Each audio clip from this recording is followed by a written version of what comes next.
Says we're live. All right. Hello, everyone. Welcome to Grad Chat hosted by PhD Balance, where each week we talk to a different graduate student or someone who was a graduate student, someone in academia who is willing to talk about these difficult things that we might not normally, but so many people go through. So before we get started, it's again that like and subscribe to let us know we should keep going with this. Hopefully it's helpful to you. If there's other things that you want to see on here, let us know. But we're going to launch in. My name is Susanna Harris, and my amazing co-host is right here with me. Hi everyone, welcome to Grad Chat. My name is Fay Lin, and today's topic for Grad Chat is processing grief, and we're really excited to have our guest here, Janay Franklin, who is a PhD candidate in neuroscience at UNC Chapel Hill.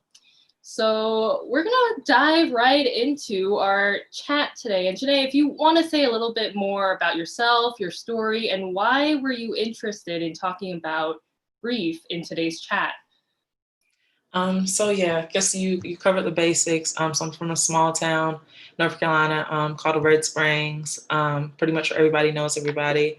And so really I wanted to talk about grief because it's my upcoming third year. Well, I'll be a third year starting in August. And we get so lost sometimes in things that go on in grad school with our research, because I mean, we are scientists, like that's our second nature, that we forget about the outside life going on until something like death hits us. And it's like, wait a minute, like I need time. Like, what is this going on? I don't know how to manage both of these things at the same time. So that's pretty much why I wanted to talk about grief. Yeah. It's such an important topic, and like you're saying, it just there's a lot of things we can plan for or try to plan for in grad school, but that's certainly not something that we can do in this case. So you talked a little bit during the Instagram takeover, and you've spoken honestly before, and it's really cool. And you've said kind of like you're an open book. So I will say, if you're in the chat, feel free to ask questions. But what was kind of the specific situation that made you think so much about this? So basically last year, and I will preface it by saying that, some families experience a lot of death. And thankfully, my family, we've been blessed to, in most of my years, I haven't had many immediate family members to pass away. With the first, it will start when my grandfather died in 2014. I was a sophomore in college. But in the past year, my younger cousin died tragically at 17. So that was early last year in February. And then my grandmother died in September.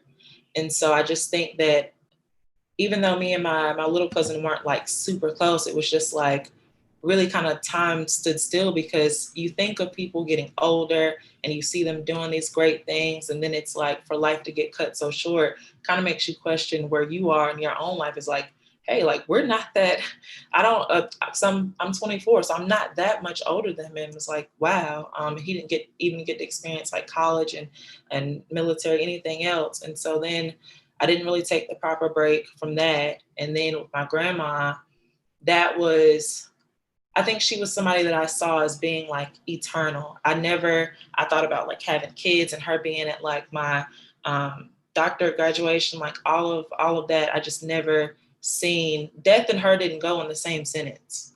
So when that happened, it was like, she's getting older, and she's not as young as she was when she was babysitting me. Like things are changing. And so I still, once again, like being the hard-headed person that I am, I did not take a break from that the way I should have either. And so I'd say from pretty much October to December, it really felt like I was being an empty shell. Like I didn't, it's not that I lost interest in research, but I just kind of felt like I was going to work and I was doing the things that needed to be done, but I just did not, I don't know, I think it was kind of like a shadow, just like going through life for a few months. So I felt like it was important to talk about that, because basically I want to help other people know what not to do, because there are definitely things that I learned how I should have handled it differently, that would have been much better on my mental health than the way that I handle things. I mean, it makes a ton of sense, and it's not. A lot of the questions that came in, and we'll hop over to those, were people asking like how to support it or what to do if it happens to a friend too, because it's it's not something you can prepare for. And it's also just sort of this unknown until those sorts of things happen. So one of the questions that came in was, did you take time off while grieving? Like, what did that process look like? Did you just step away from everything for a while? So I feel like if a therapist was to look at what I did, they would grade it as an F. Because the first time I have problems with like delayed reactions to things, so like anger, sadness, anything. So I took time off. I think like the day of the funeral, I took time because that was on like a Friday. So I was like, I won't be here going to the funeral. And then I came back, and then it was like a week later, I just like burst out crying and laughed. And I was like, you know what? Probably should take a couple of days off. And so I had literally asked for, it was a Wednesday. So I asked for that Thursday and that Friday off, but I was also still taking classes. And even though I had told like the director of that block, like, I have this going on, I'm going to take a break. And he said that it was fine. I didn't feel the need to tell my group members that because I'm private in that manner. I guess like in the moment, I'm a private person. And so they were still like, well, can you do this even though you won't be here? And I didn't want to tell them what was going on because I didn't want like the sad puppy dog looks. I didn't want that. So I still was pretty much on this so-called break. I was still just doing work. So it didn't feel like a break at all. And then the second time for my grandma, I took 2 days off for that. And then of course, like the day that she died, I took that day off and went home. But because I had an experiment that was like ramping up, even though like my lab mates and my PI was like, take the time off and do what you need to do, I felt bad putting that on them. I didn't want to leave. And so I was really in a rush to hurry up and get back because I didn't want like my research burdens on anybody else. And I know that is okay and it should be okay. And they told me that a million times, but I just was not having it. But in the end, it did not pay off. So I guess, yes, I took a break as far as like not being physically at lab, but I was mentally there. Yeah. I mean, again, we're so thankful to have you here today, Janay, because I think we were talking about this, before we went on air, that grief is something that's really hard to talk about in comparison to a lot of topics.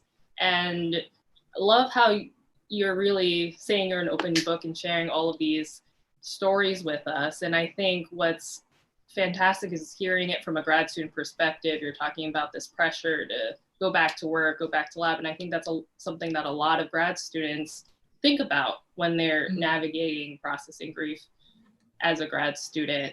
So I think it's great. I think it's so great to have this chat.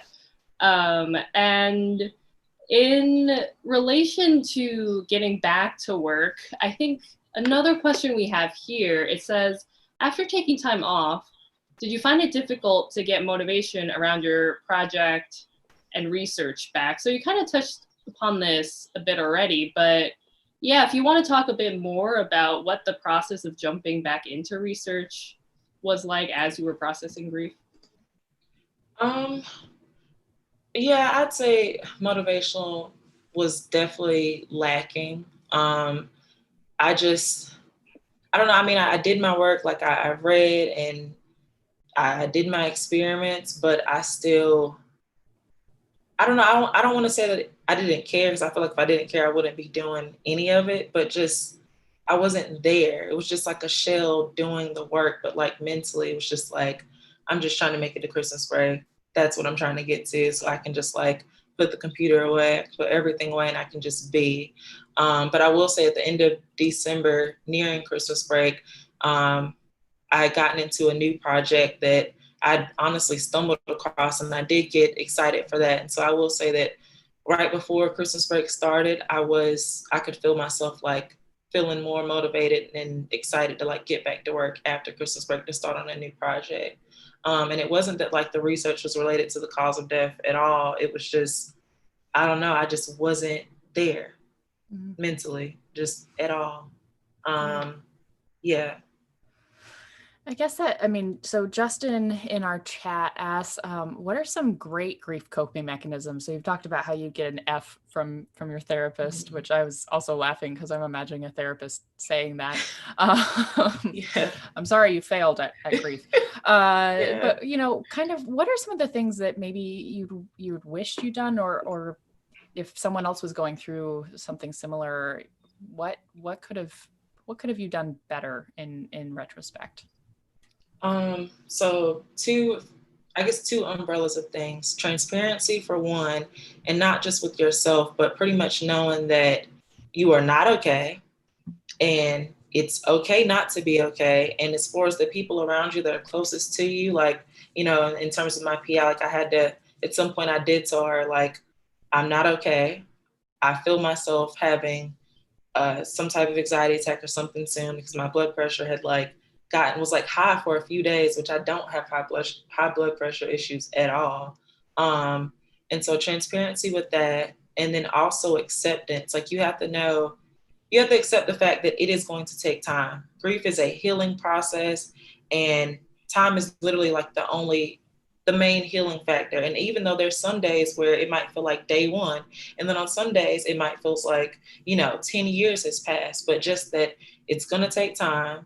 Be transparent with those around you and also yourself, whoever it is that you feel comfortable, talking about these things with. And also, sorry, the third one is let people help you, because the people around you, like in your lab, they know that you are a hard worker and you don't just slack for no reason. They are there to support you. I mean, I hope that most people do have that type of lab environment, but like, that's what they are there for. Let them help, because that's all they want to do. And it's okay to feel, honestly, it's not even like a feeling of, you might feel weak in that moment, but it takes a lot to be open and honest and admit that you do need some help and you need some time. Things might be, moving a little slowly, but just like, give me a little time to get things done. So yeah, transparency, acceptance, and accepting of help, I think will help a lot. And and I will throw out there that if you're not comfortable enough talking to your PI about it, that sometimes, depending on what school you are, they have a liaison that can, communicate with your PI or whoever it is that can speak on behalf of you. So I will add that, but just, letting people know what's going on. Yeah. Did you have someone to kind of help with these things, or, did you end up, other than just family, have someone to lean on? I'll say friends. Friends that were not family, because one of my closest friends is my first cousin. So I would talk to her a little bit about it, but for the most part, just talking to other friends about it that weren't connected to my grandma and cousin, because I didn't want to make them sad. And I even had the same thing with my mom, is that I didn't want to talk to her about it, because like, that's your mom. Like, I know how much I value our relationship, and would be the same between her and my grandma. So I didn't even want to talk to her. But I was also going to therapy at the time too. So I'd started going to therapy more, and that helped. But I did not ask for anyone outside of the lab to like speak to my PI, because, well, she understands me, and is always focused on like, the human part of science, like knowing that you have to be okay to do great science. So I was comfortable enough to tell her, like, look, I'm having trouble. I don't really know what to do. I just know that I don't think I'm going to make it to the end of the semester without having an anxiety attack. Yeah, I love how you're bringing together all of these messages, Janay. Like, I'm hearing two very important concepts of one, internally being kind to yourself for going through something really tough like grief, and then also finding a support network that can support you while you are going through a tough time. And I think those are really common themes that we talk about throughout Grad Chat and so many of our topics, because it's, I think, really important going to really great messages when going through life. Both Susanna and I advocate a lot for mental health. And I think those, internal kindness and finding support are just really mantras that we always talk about. And it's definitely extremely important here as well. So I just wanted to echo that point. And I think it's super important. let's see, we have, so in relation to finding support when processing grief, we have another question here that says, people often feel awkward when being around those who are grieving. How did people react when you went back to work? Or how would you have liked them to deal with the situation and support you? I think that they responded as pretty much as best as I would have expected them to, as far as like offering help, not only, physical help with experiments, but then also, sending a text message like, just let me know if you need anything, but also knowing how to like give someone their space too.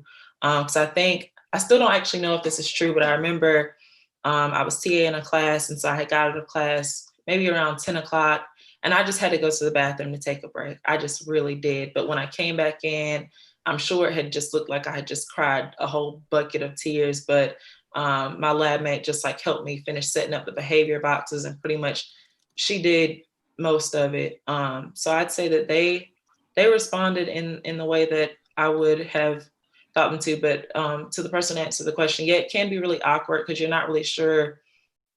Like, it's like you don't want to ask the person to talk about it, but then also letting them know that you support them. So even though that sentence might sound really vague, but literally just that, like, just them, if you are the person that's trying to offer support, like letting that person know, like, really seriously, I am here for you in any type of way. And even if they're the kind of person that, might be difficult or having difficulties accepting help, like maybe if it's something that that they're working on, like, hey, like I can come in and do this for you on this day, or maybe if it's something you know how to do, and it's something simple, I don't know, like go ahead and do it. But I mean, that's also something you could ask the person if they mind you like helping out with, and just kind of making the load a little lighter. That makes sense. Yeah. Oh, can't hear Susanna. Oops, I've got a muting mic. Yeah, I mean, so kind of following into that, we have a question that came up in the chat that says, are there people would be less supportive of your reaching out? Like, were there people that you purposely didn't tell about these things?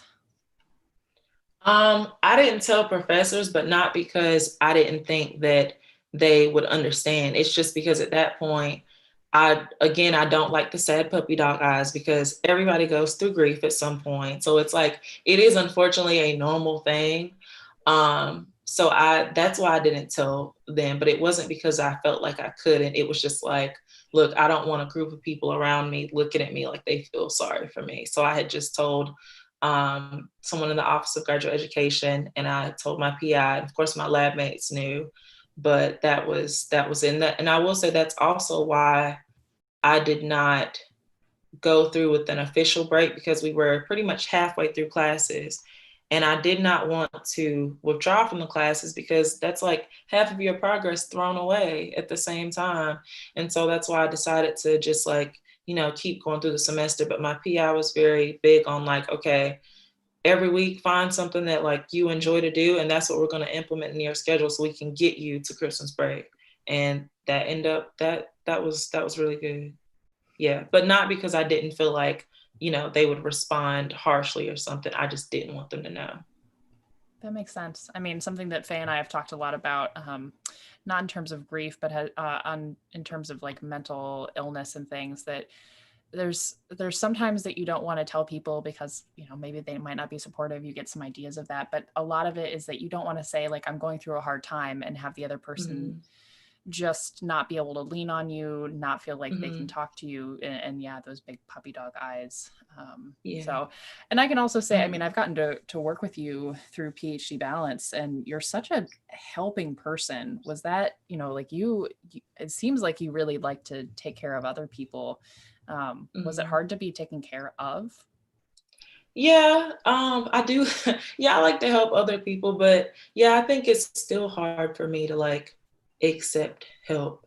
I know it's something that we should all work on, because at some point we're going to need the help, but like that's hard. Because I don't know, I think that maybe if we can all learn that like it's not a feeling of weakness whenever you need help, that would probably make it a lot easier, but that's easier said than done. Yeah. Oh, definitely. Yeah, I relate to that a lot too, especially like speaking from my experiences with like depression. I think being able to accept help was a lesson that I had to learn or practice, because sometimes you feel like when people want to help you, you feel like you're burdening them, even if they initiated and they're like, okay, well, I want to do this for you. And then you just, at least I'm speaking from my own experiences. Like regardless of having supportive people around me, I still felt like a burden, and it took some time and practice to be like, you know what, I'm worthy of love. I'm worthy of support. And it's just healthy practice and taking care of myself to accept help. That doesn't mean I'm a burden, especially if there are amazing people around me willing to help. And I from my experiences, I did realize that receiving help ultimately helped me get better with depression. And like, I think it's such an important lesson about just, maybe it's like self-worth or self-kindness, but just let yourself be helped. And that is such a great message. Yeah. Because then I think they turned it around on me and was like, okay, if I was in your situation, wouldn't you be willing to help? And I'm like, yeah. And they said, okay, then it works the same way around. It's full circle. Like, let us help you. And then like, you help us, like that's how it works. But yeah, I totally agree. Yeah, definitely one of those easier said than done sort of things. Yeah. Let's see if we want to get into another one of these questions here. So this one explores, again, finding support when it comes to being a grad student. It says, given your experience, what policies could a lab or department put in place to properly support a grad student processing grief, and what could they do better? Oh man, that's interesting. I would not necessarily on a department level. I would say that before I reached out to the Office of Graduate Education, I had looked into how to technically take a break or get, like those excused leave of absence as like a student. And the one thing that bothered me the most was like basically submitting proof. So you want me to take a picture of my obituary and post that and send it to you so you can make sure that my name is in it or something as proof?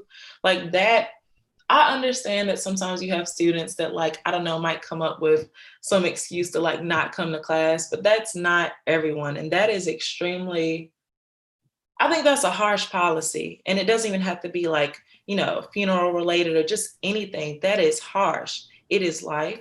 People go through things and we shouldn't have to like prove ourselves to like convince you that we're going through something. Like this isn't a research grant. Like I'm hurting and you're so I guess that would be something that I would take away, but that's more on a university scale. And I know that other universities have that in place. But as far as my department, that was easy. I literally had emailed my director of neuro, and he was, like, I'm sorry for your loss, et cetera, and was fine. He was just like, you can tell your instructor and then just go from there. That was very easy. But that was when I had like one instructor to tell, not four, because I didn't want to tell four. But yeah, policies that I would get rid of would be that. I can't imagine what, like you're already dealing with enough stuff already. Like it's not, you don't need to prove that you're going through a hard time. And similar to that question, how can you support someone that you're not physically around? So like, let's say I have a friend or something in grad school that is dealing with grief. If I'm there in person, it's a lot easier to say, hey, can I take you out to lunch? Or do you want me to come over and just hang out while you watch Netflix? Do you have any suggestions for, when people aren't nearby and still want to support somebody?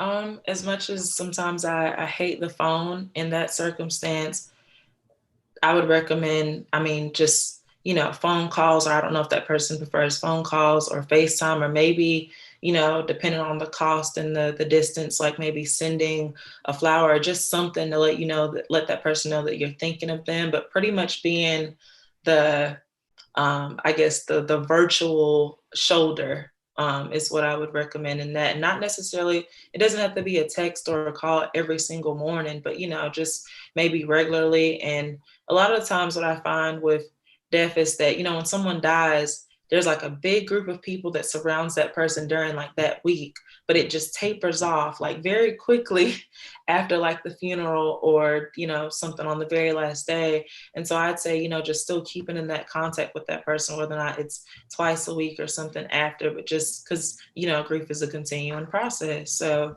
that's what I would recommend. Yeah. And, we're getting close to time here. Is there anything else that you want people to be thinking about, to know about, whether they're supporting someone else or maybe they're going through something? Mm-hmm. I think just more emphasis on, like we were discussing, with being kind to yourself and knowing that it does take time. I think that in the recent, probably within like the last 2 months, I think I can think of my grandma or listen to like one of her favorite songs and not cry. So again, being transparent and honest with yourself about the way you feel. And, if you feel crappy that day, then you feel crappy that day. That's fine. And then, if you need to tell someone just so that they know to, maybe give you space, or that your work progress might be a little slow or none at all, like, just so they know. And then just, yeah, being more accepting and kind and patient, very patient with yourself. Yeah. Yeah. Yeah, I love all those messages. Like if I were to sum up some of the main themes, be kind to yourself. Mm-hmm. And accept help, look for supportive people around you, let people help you if they are offering help, because you totally deserve it. And also a message of like, sometimes it's navigating a difficult system where, Janay, you mentioned that sometimes departments will ask for proof that you're going through a tough situation, and that is really, really ridiculous and so difficult to face when you're already going through a tough time. So this other message of just how to exist in sometimes these tough systems when you're already going through something tough as grief.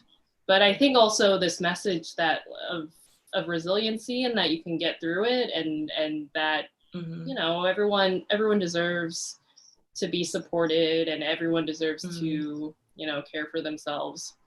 And so many of these awesome themes during our chat today. So we are wrapping up on time.